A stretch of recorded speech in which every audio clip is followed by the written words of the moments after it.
हाँ आज्ञा आंबे कहूँ सुंदरगढ़ जिला कोईडा ब्लॉक मालादा पंचायत गणुआ ग्राम सीपीआईएम तरफ कर्मी सम्मेलन अनुष्ठित हो जाइछि।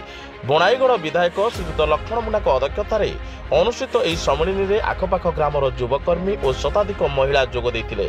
उक्त सम्मेलन कार्यक्रम में नूतन शताधिक युव कर्मकर्ता भाव दायित्व ग्रहण करने सहित आगामी 2024 बणाई निर्वाचन मंडल विकास धारा को सुदृढ़ करने दिगरे योगदान करथिले।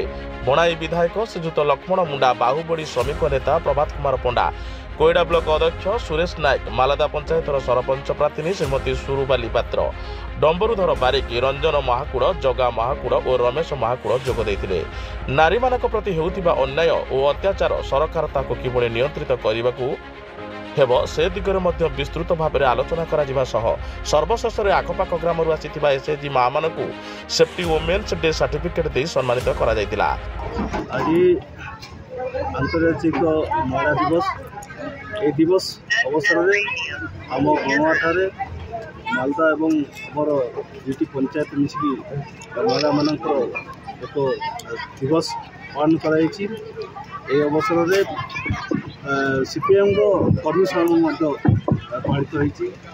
विशेषकर महिला माने जो तांकर अधिकार तांकर जो बड़ी भाव से माने सुरक्षित एवं जीवन यापन करें से नहीं कि आलोचना होता।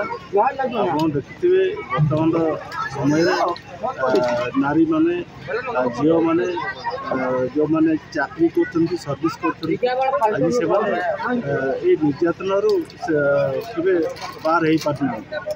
एणु जो विभिन्न जगार विभिन्न क्षेत्र महिला मान अन्याय अत्याचार करापरी रोक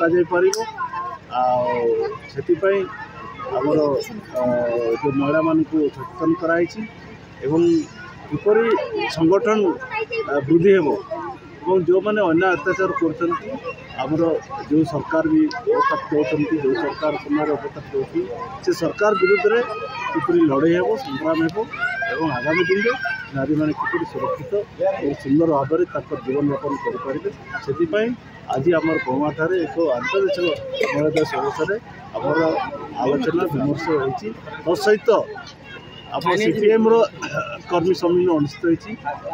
आगामी 2024 पुनर्बार आम दाहातुड़ी ताराछिल बणई क्वेश्चन बणई निर्वाचन मंडल में पुनर्बार किपरि जययुक्त हासिल हे से कर्मी मान सचेतन कराई एवं सरकार जो विभिन्न प्रकार जो योजना आसूची एवं से जो कला आईन आसूची से विरुद्ध में किपरि सरकार को सहित जनसाधारण को किपरि अवगत करेंगे किपरि बुझेबे एवं विशेषकर बहु मात्रा किपरि पुनर्बार आप सीपीएम पुणी बणई निर्वाचन मंडल में आम निर्वाचित हो पुनर्बार से राज्य में किपरि आसन अलंकृत करेंगे से आम आज कर्मी सम्मेलन होता। समस्त कर्मी आज बहुत खुशी सहित उत्साह सहित से प्रतिश्रुति देते निश्चित भाव में आगामी दिन में पुनर्बार लक्ष्मण मुंडा विजय होती आसी।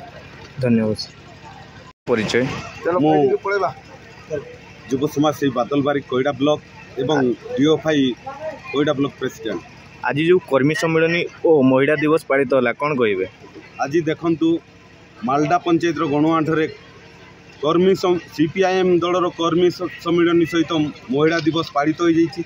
एथिरे प्राय 1000 ऊर्ध्व महिला एवं पुरुष जोग देइथिबा बेले 300 ऊर्ध्व आम प्रिय विधायक लक्ष्मण मुंडा नेतृत्व को सम्मानित देई बा लक्ष्मण मुंडा जो विकास धारा को आगे नेवाई सीपीएम दलर जोग देइचंती सेथिपाई आमे बहुत खुशी अछु। किपरि भाव में पुनर्बार लक्ष्मण मुंडा बणई रे विजय धारा को बजाय रखिब से दिगरे समस्त कर्मी एवं माँ एसएचजी ग्रुप एवं महिला माने उत्साहित सहित तांको विजय पथ केमिति आगे नेबे से प्रति आज समस्ते एकजुट हो गणुआठारे एक सभा करी समस्ते शपथ नहीं। सुंदरगढ़ जिलूर जितेन बारिक रिपोर्ट साई सत्य न्यूज।